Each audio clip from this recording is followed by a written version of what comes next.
그런즉 인자야, 이스라엘 족속에게 말하여 이르라. 주 여호와께서 이같이 말씀하셨느니라. 너희 조상들이 또 내게 범죄하여 나를 욕되게 하였느니라. 내가 내 손을 들어 그들에게 주기로 맹세한 땅으로 그들을 인도하여 드렸더니 그들이 모든 높은 산과 모든 무성한 나무를 보고 거기에서 제사를 드리고 분노하게 하는 제물을 올리며 거기서 또 분향하고 전제물을 부어드린지라. 이에 내가 그들에게 이르기를 너희가 다니는 산당이 무엇이냐 하였노라. 그것을 오늘날까지 바마라 일컫느니라. 그러므로 너는 이스라엘 족속에게 이르라. 주 여호와께서 이같이 말씀하셨느니라. 너희가 조상들의 풍속을 따라 너희 자신을 더럽히며 그 모든 가증한 것을 따라 행음하느냐. 너희가 또 너희 아들을 화제로 삼아 불 가운데로 지나게 하며 오늘까지 너희 자신을 우상들로 말미암아 더럽히느냐. 이스라엘 족속아, 너희가 내게 묻기를 내가 용납하겠느냐. 주 여호와의 말씀이니라. 내가 나의 삶을 두고 맹세하노니 너희가 내게 묻기를 내가 용납하지 아니하리라. 너희가 스스로 이르기를 우리가 이방인 곧 여러 나라 족속같이 되어서 목속을 경배하리라 하거니와 너희 마음에 품은 것을 결코 이루지 못하리라. 내가 나의 삶을 두고 맹세하노니 내가 능한 손과 편팔로 분노를 쏟아 너희를 반드시 다스릴지라.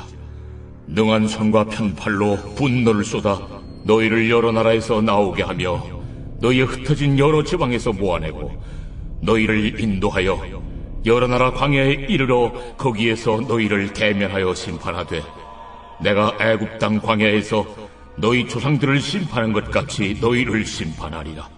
내가 너희를 막대기 아래로 지나가게 하며 언약의 줄로 매려니와 너희 가운데서 반역하는 자와 내게 범죄하는 자를 모두 제하여 버릴지라. 그들을 그 머물러 살던 땅에서는 나오게 하여도 이스라엘 땅에는 들어가지 못하게 하리니 너희가 나는 여호와인 줄을 알리라. 주 여호와께서 이같이 말씀하셨느니라. 이스라엘 족속아, 너희가 내 말을 듣지 아니하려거든 가서 각각 그 우상을 섬기라. 그렇게 하려거든 이후에 다시는 너희 예물과 너희 우상들로 내 거룩한 이름을 더럽히지 말지니라. 사람이라면 누구나 다 생각하고 애쓰지 않아도 너무나 쉽게 하고 있는 가장 편안한 행동들이 있거든요. 그런데 이렇게 내 몸에 딱 익어버린 가장 편안한 행동을 뭐라고 하냐면 바로 그게 습관이에요. 그런데 우리 중에는 내가 반복적으로 하는 습관 중에 마음에 안 드는 습관을 가진 분들이 있을 거예요. 그런데 하나 물어보자 이거죠. 그 습관을 버리는 게 쉽던가요? 예를 들어서 남자들이 주로 이러는데 집에 들어오면 양말을 벗어서 빨래 바구니에 넣는 게 죽을 만큼 힘든 일이 아니잖아요. 그냥 몇 발자국만 더 걸어가면 누구나 할 수 있는 간단한 행동이에요. 그런데 들어오는 즉시 양말을 벗고 아무데나 던지는 이 습관을 못 고쳐서 아내와 전쟁을 하는 분들이 있어요. 그러니까 이 가정생활을 하다 보면 전쟁의 이유가 뭐 큰일에 있는 게 아니고요. 이런 습관 때문에 전쟁을 하는 건데 똑같은 습관이 문제를 일으켜도 그 습관을 못 고치는 이유가 뭐냐라는 거죠. 이유가 뭐냐면 그게 너무 편하거든요. 사람이 얼마나 약하냐면 아주 작은 거지만 이 편안한 습관에서 벗어나는 게 죽을 만큼 힘든 게 사람이에요. 그러면 우리 몸에 너무 편하게 익어버린 악한 습관은 어떻게 바꿀 수 있는 것인가? 그리고 우리가 좋은 습관을 어떻게 가질 수 있는가? 제가 한 번은 아주 작은 습관의 힘이라는 책을 읽다가 눈에 띄는 구절을 읽게 되는데요. 많은 사람들이 악한 습관을 버리고 좋은 습관을 갖고자 할 때 10이면 9이 실패를 한다고 합니다. 그러면 그 책에서 말하는 실패의 이유가 뭐냐? 보통 우리가 좋은 습관을 가지려고 할 때 잘못된 목표를 세운다는 거예요. 예를 들어서 건강한 폐를 얻기 위해 담배를 끊겠다. 높은 성적을 얻기 위해 공부하는 습관을 갖겠다. 날씬한 몸을 갖기 위해 운동하는 습관을 갖겠다. 이렇게 목표를 설정한다는 거죠. 그런데 이렇게 내가 가지고 싶은 것에 초점을 맞춰서 습관을 변화시키려고 하면 안 바뀐다는 거예요. 그러면 내 습관의 변화를 위해 가져야 되는 진짜 목표가 뭘까요? 그건 어떤 것을 가지고 싶은지가 아니라 내가 어떤 사람이 되고 싶은지, 아예 자기 정체성을 바꾸라는 거예요. 그게 목적이 돼야 된다는 거죠. 예를 들어서 사람들의 호감을 얻기 위해 나누는 습관을 갖겠다라고 하면 그 목표는 실패한다는 겁니다. 왜입니까? 내 정체가 이기적인 사람이라 뭐든 움켜쥐고 있는 게 편안한데 이 이기적인 성품을 놔두고 어떻게 습관을 변화시키냐라는 거예요. 그 저자가 말하는 건 이기적인 내 모습을 거부하고 이타적인 사람으로 내 정체성이 변화되지 않는 한 습관은 버릴 수도 없고 바뀔 수도 없다는 거예요. 목표가 바뀌는 게 아니라 사람이 바뀌어야 된다는 거죠. 그렇죠. 차가운 땅에서 열대 과일을 얻으려고 아무리 애써봤자 그게 됩니까? 열대 과일이 얻고 싶으면 땅 자체가 변해야죠. 그리고 이게 영적인 원리에 그대로 적용이 됩니다. 우리 몸에 너무 편하게 익어서 절대로 버릴 수 없는 게 습관이라면 우리 인간이 하는 행동들 중에서 가장 편안한 습관이 뭐겠습니까? 그게 바로 죄예요. 한번 생각해 보세요. 우리 인간의 체질이라는 게 용서가 편합니까? 미움이 편합니까? 용서는요, 내 모든 의지를 끌어모아도 안 되지만 미움은 애쓰지 않아도 할 수 있는 게 미움이에요. 또 우리가 칭찬과 격려가 재밌습니까? 험담이 재밌습니까? 칭찬은요, 몇 마디 하면 할 말이 없는데 험담은요, 몇 시간을 줘도 재밌게 할 수 있는 게 험담이에요. 또 우리에게 음란이 편합니까? 순결이 편합니까? 두말할 것 없이 음란이 훨씬 편하고 훨씬 즐거워요. 이유가 뭐겠습니까? 사람의 몸에 가장 편하게 자리 잡은 습관이 죄거든요. 이렇게 우리 습관이 죄인데 나는 단순히 화목한 가정을 갖기 위해 음란한 습관을 버리겠다. 그러면 음란이 버려집니까? 나는 좋은 관계를 갖기 위해 오늘부터 미움의 마음을 버리겠다. 이러면 미움이 사라지냐고요. 그게 안 되는 겁니다. 왜냐하면 우리는 원래 태어날 때부터 죄 짓는 게 가장 편하거든요. 그래서 성경이 말하는 우리 구원의 본질이 뭔지 아십니까? 먼저는 우리를 붙잡고 있는 사탄이 없어지는 것. 이런 게 구원이 아니에요. 오늘 말씀에서도 보시겠지만 우리를 죄의 자리에 붙들고 있는 것은 사탄이나 애굽이 아니에요. 이미 최초의 범죄자 아담이 죄를 지었을 때 그런 변명을 해봤어요. 하나님, 저는 하기 싫었는데 저 여자 때문에 선악과를 먹었고요. 저 뱀 때문에 선악과를 먹었습니다. 이랬어요. 그런데 만약 그게 죄의 원인이 맞았으면 그날 뱀이 처벌받고 우리는 구원을 받았을 거예요. 그런데 내가 사탄에게 사로잡혀서 선악과를 먹었다는 말을 하나님이 동의를 안 하시는 거예요. 하나님은 죄가 발생했던 그날 누구를 처벌하셨냐? 물론 유혹한 사탄도 처벌하셨지만 선악과를 먹은 아담과 하와 당사자를 처벌하셨어요. 왜입니까? 죄라는 것은 어떤 경우에도 그 원인이 외부에서 발생하는 게 아니라는 거예요. 이제는 이 성경의 관점을 받아들여야 됩니다. 하나님이 선악과의 문제를 놓고 아담을 처벌하신 이유는 죄의 원인이 아담 내부에 있었기 때문이에요. 그래서 어떤 경우에도 우리를 죽음으로 이끄는 악한 죄의 습관에서 벗어나려면 사탄이 없어지는 게 답이 아니라 내 존재가 변화되는 게 답인 거예요. 그래서 구원의 요소들을 보면 가장 먼저 칭의가 일어나는데 칭의가 뭡니까? 내 명칭이 바뀌는 거예요. 하나님의 원수였던 내가 하나님의 자녀로 명칭이 바뀌고 죄인으로 불리던 내가 의인 되었다고 내 이름과 명칭이 바뀌는 거예요. 그러면 그 다음에 성화로 들어가거든요. 성화는 뭐냐? 이 땅에서 살아가는 내 손과 발의 구체적인 습관이 바뀌는 거예요. 그리고 마지막으로 영화의 단계에 이르게 되는데 영화가 뭡니까? 이 땅에서 거룩하게 살았던 내가 영광스럽고 영화로운 존재로 영원히 내가 변하는 거예요. 그러니까 성경이 말하는 구원의 목록 중에서 단 하나라도 외부의 변화, 사탄이 사라지는 것을 구원이라고 부르는 구절이 있냐고 하면 그런 구절은 없어요. 언제나 성경이 말하는 구원은 내 정체성의 변화예요. 그러면 그 증거가 뭐냐? 오늘 말씀을 보시라 이거죠. 자, 처음에 이스라엘이 애굽에서 살 때 그들이 애굽의 신을 섬겼고 애굽의 왕을 섬겼어요. 그런데 그 시절에 내가 우상 숭배하는 이유를 뭐라고 생각했겠습니까? 내가 애굽의 종노릇하고 있으니까.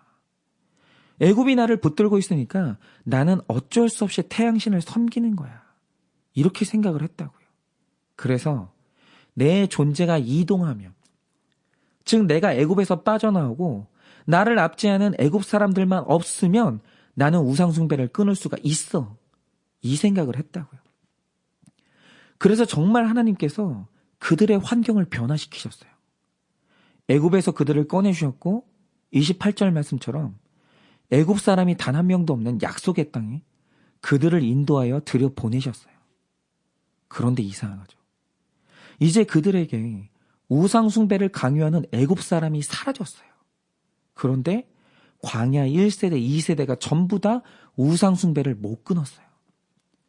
그러면 여기서 하나님이 드러내시는 게 뭔가? 우리가 죄를 짓는 이유는 애굽 사람 때문이 아니었다는 거예요. 그러면 하나님이 우상 숭배의 원인으로 지목하시는 게 뭡니까? 30절에 대단히 중요한 구절이 나오는데요. 이런 말씀이 있습니다. 주 여호와께서 이같이 말씀하셨느니라. 너희가 조상들의 풍속을 따라 너희 자신을 더럽히며 그 모든 가증한 것을 따라 행음하느냐라고 하시는데, 그들이 따랐다는 조상의 풍속이 뭐냐? 이게 히브리어로 데레크거든요. 그런데 데레크의 뜻이 뭔지 아십니까? 바로 그게 습관이에요. 즉 우리가 외부의 위력이 없어도 죄를 짓는 이유가 뭐냐면 그건 우리 인간에게 죄가 가장 편안한 습관이거든요. 그래서 가게에 흐르는 저주라는 건 기본적으로 그 가정에 가장 편하게 자리 잡은 습관을 말하는 거예요. 예를 들어서 이혼을 안 하려고 하면요, 이혼이 마음으로나 행동으로 옮기기에 힘들어야 돼요. 이게 습관이 아니어야 되는 거예요. 이혼이 너무너무 낯설고 무서워야 가정이 지켜지는 거거든요. 그런데 어떤 사유가 생기면 겁도 없이 이혼을 실행에 옮기는 사람들이 있다는 거죠. 그 이유가 뭡니까? 그건 그 가정에서 이혼의 결심이 힘들지 않도록 누군가 이혼의 습관의 문을 열었기 때문이에요.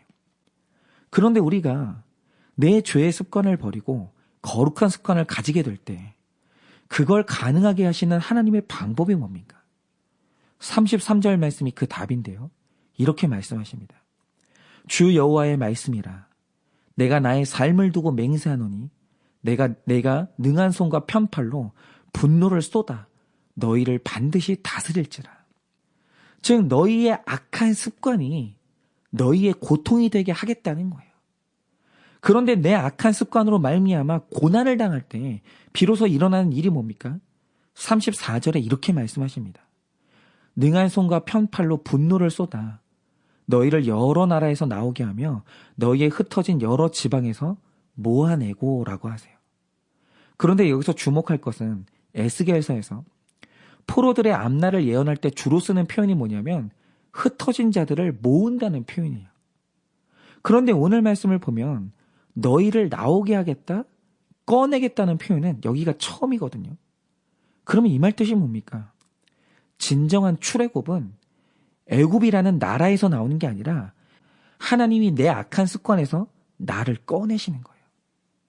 그런데 이걸 이루는 힘이 뭐냐라고 하면 악한 습관 때문에 겪는 나의 고통인 거예요. 제가 얼마 전에 이제 어떤 글을 읽었냐면 한 번은 교도소에서 사역하시는 한 사역자가 죄수를 만났어요. 근데 만났는데 그를 만나보니까 외모가 이상하더라는 거예요. 왜냐? 얼굴은 분명히 40대 초반의 젊은인데 머리가 백발인 거예요. 그래서 첫 만남에 아니 얼굴이 그렇게 젊은데 왜 이렇게 백발이랬냐고, 혹시 체질에 어떤 문제가 있냐 이랬더니 그 죄수가 그때부터 자기가 감옥에 온 이유를 말해주는 거예요. 이 죄수가 사회에서 살 때 그 돈은 모인 게 없었는데 아내가 아파트에서 살고 싶다고 날마다 노래를 했다는 거예요. 그런데 그 부담감이 얼마나 컸는지 어느 날 이 사람이 아파트 살 돈을 마련하기 위해서 강도 행각까지 한 거예요. 그런데 그게 들키면서 감옥에 들어오게 됐는데 문제는 이 아내가 자기 때문에 죄를 짓고 감옥에 온 남편한테 이혼해달라고 요청을 한 거예요. 그러자 그날로 속이 뒤집어진 이 사람이 한 달 동안 밤잠을 못 자고 불같이 미워하면서 내가 너를 반드시 죽이겠다고, 그리고 죽이는 것도 편안하게 죽지 못하고 끔찍하게 죽이겠다고 증오심을 키운 거예요. 그런데 그 독한 마음으로 한 달을 살았더니 이렇게 백발이 됐다는 거죠. 그러니까 미움이라는 게 우리 몸에 익은 습관인데 이 사람이 그 미움 때문에 지옥을 경험하는 거예요. 그래서 그 사역자가 그날부터 설득한 게 뭐냐면 이제 당신도 예수 믿고 용서해라. 그래야만 당신이 살아서 천국을 경험하고 죽어서도 천국에 갈 수 있다. 그 미움을 버려라. 이 말을 계속하는데 이 죄수 안에서는 그 독한 미움과 복수의 결심이 사라지지가 않는 거예요. 그리고 그러다가 출소하면 정말 살인이 나는 거죠. 그래서 여러 사람이 이 사람의 변화를 놓고 기도했는데 어느 날 때가 되어서 이 죄수가 출소를 하게 됐어요. 그리고 그 사람이 그 길로 아내를 죽이겠다고 아내가 살고 있는 처갓집으로 달려간 거예요. 그래서 이걸 안 사람들이 그 죄수와 처갓집의 안전을 놓고 간절히 기도했는데 그날 정말 신기한 일이 벌어진 겁니다. 그게 뭐냐? 이제 이 죄수가 처갓집 근처 카페에 가서 전화를 했어요. 그리고 한 말이 뭐냐면 그 집에서 아무나 한 명 나오라고, 안 나오면 다 죽인다고 전화를 한 거예요. 그랬더니 자기 아내는 못 나오고 아내 언니가 벌벌벌 떨면서 그 자리에 나온 거예요. 그런데 이상한 게 뭐냐? 그 두려움에 떨고 있는 처형을 보니까 갑자기 그 입에서 튀어나온 말이 뭔지 아세요? 내가 감옥에 있을 때 성경책을 보니까 사랑이라는 게 있던데 그 사랑은 반드시 용서가 따른다고 하더이다. 그래서 나도 말씀대로 당신들을 용서할 테니까 마음 편하게 사시라고. 갑자기 그 말이 입에서 툭 나오더라는 거예요. 그리고 자기도 자기가 한 말이 믿기지 않아서 카페를 나와서 자기 집을 왔어요. 그런데 더 이상한 게 뭐냐? 용서를 했잖아요. 그런데 용서를 한 그날로부터 오랜만에 푹 잤다는 거예요. 그런데 이렇게 이 죄수가 죄와 미움이 나를 얼마나 힘들게 하는지, 그리고 사랑과 용서가 내 마음에 얼마나 깊은 평화를 주는지 체험을 하고 나서 그 악한 습관을 끊고 지금까지 신실하게 살고 있다는 거예요. 여러분, 바로 이겁니다. 여러분, 우리가 왜 죄를 짓습니까? 그건 누구의 유혹이나 환경 때문이 아니라 죄가 나에게 가장 편한 습관이기 때문이에요. 그런데 그 습관을 벗어나 변화된 새 사람으로 만들려고 하니 하나님은 우리 죄를 분노로 다스릴 수밖에 없는 거예요. 왜냐하면 고통 말고는 우리 습관을 변화시킬 수 있는 게 없거든요. 그래서 고난은 축복인 거예요. 그러니 오늘 하나님이 분노로 나를 다스리는 일이 생겼다면 바로 그 자리에서 고난이 그치길 바라지 마시고 내가 끊어야 될 악한 습관이 뭔지를 묵상해 보세요. 내 고난은요, 그 악한 습관에서 출애굽해야 끝나는 거예요. 그러니 오늘도 내 고난이 축복이 되어 우리 모두가 악한 습관에서 출애굽하는 은혜를 체험하길 예수님의 이름으로 축원을 드립니다.